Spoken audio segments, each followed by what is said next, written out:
If you're a beginner and you head to see a timer to get some practice done, but then you see a bunch of letters in the top of the screen and you wonder what those letters mean. Well, in today's video, I'm going to show you what those letters mean. In fact, it's really important for beginners to know what those letters mean because those letters represent the movement on a Rubik's Cube.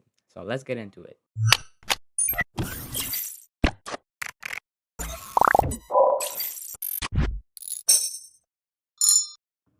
So at first, this might seem really difficult, but it's actually really intuitive.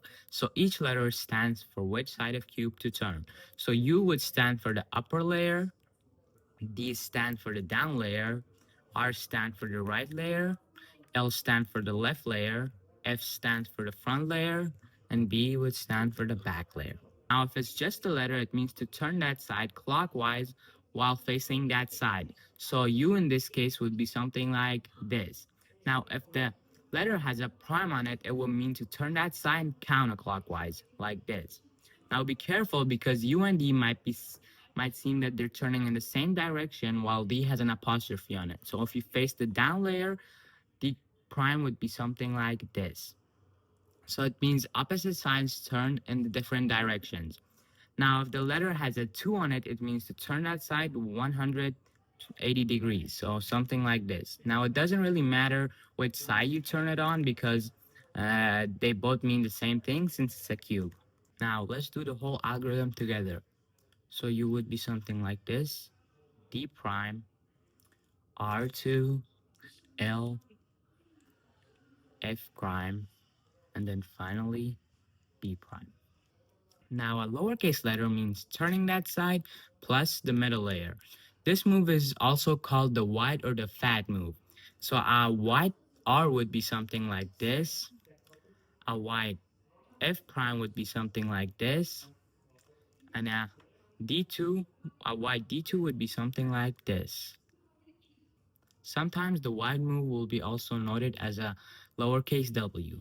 Now the middle layer in particular also have letters attached to them. These type of letters are usually called the slice move. Now this is a M move and the M move follows the direction of the left layer. So this would be M, this would be M prime, and of course this would be M2.